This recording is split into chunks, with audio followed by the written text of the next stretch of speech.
Hello everyone, Radhe Radhe. आप सभी को चैत्र नवरात्रि की ढेर सारी शुभकामनाएं। तो इस वीडियो में हम जानेंगे चैत्र नवरात्रि की पूजा विधि। तो उसके लिए हम पहले उस जगह को अच्छे से साफ़ सुथरा कर लेंगे गंगा जल छिड़क कर, जहाँ पर हमें माता रानी की पूजा करनी है। पूजा करने के लिए हम लेंगे एक चौकी, उस पर बिछाएंगे हम आसन।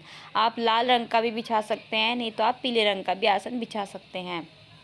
उसके बाद हम माता रानी की, आपके पास कोई भी फ़ोटो है, आपके पास कोई भी माता रानी की तस्वीर है तो आप उनको विराजित कीजिए। चावल का आसन देंगे। उसके बाद हम माता रानी की तस्वीर को चौकी पर विराजित करेंगे। आपके पास माता रानी की 9 रूपों की तस्वीर है या माँ दुर्गा की तस्वीर है, आप उसको भी रख सकते हैं। भाव रूप में आप माता रानी को स्नान कराएंगे। जल के छींटे देकर गंगा जल से आप माता रानी को स्नान कराएंगे।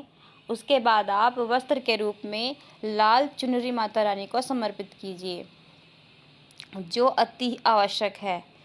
दुर्गा पूजा में माता रानी को लाल चुनरी अवश्य चढ़ाएं। अगर आपके पास पुरानी है तो आप उसको अच्छे से धो लें, गंगा जल से अच्छे से उसको स्वच्छ कर लें। नहीं तो आप नई ला सकते हैं, तो आप नई ले आए।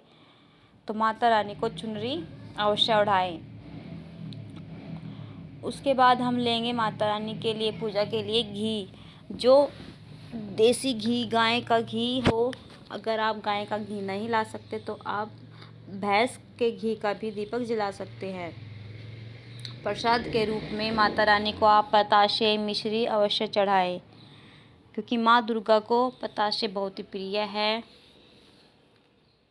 उसके बाद आप माता रानी को कोई भी पाँच श्रृंगार या कोई भी आप 7 श्रृंगार माता रानी को अर्पित कीजिए।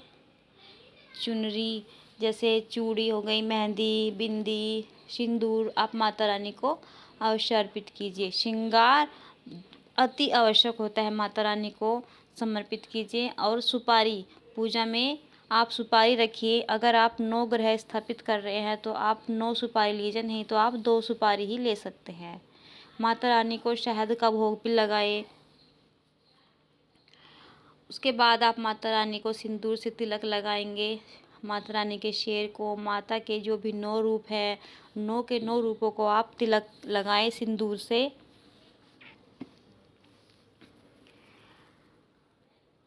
सिंदूर लगाने के बाद हम माता रानी को पुष्प अर्पित करेंगे। माता रानी को लाल रंग बहुत ही प्रिय है। आप लाल रंग के, गुलाबी रंग के, जो भी आपसे मिल पाए, जो भी आपसे बन पाए, आप माता रानी को ज़रूर चढ़ाएं। प्रसाद के रूप में हम माता रानी को फल समर्पित करेंगे। और चावल ज़रूरी, माता रानी को तिलक में अक्षत ज़रूर लगाएं। और चावल हमें कलश में भी चाहिए होते हैं, क्योंकि हमारी पूजा में अक्षत ज़रूर चाहिए होता है। उसके बाद आप अंगारी लेंगे। अंगारी में आप कपूर जलाएंगे और उसमें आप रोज़ माता रानी को एक लौंग का जोड़ा ज़रूर समर्पित कीजिए।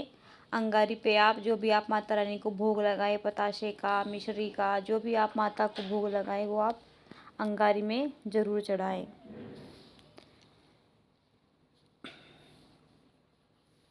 हमने माता रानी पर लौंग चढ़ा दी है। और दक्षिणा के रूप में आप यथासंभव 50 रुपये, 21 रुपये, 11 रुपये, आप जो भी आपकी इच्छा है, इच्छा अनुसार आप दक्षिणा रखिए।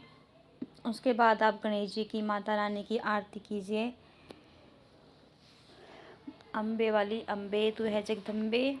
उसके बाद आप माता रानी से पूजा में रही कमियों के लिए क्षमा याचना कीजिए। आपको मेरी आसान सी पूजा विधि कैसी लगी, प्लीज़ कमेंट करके ज़रूर बताएं।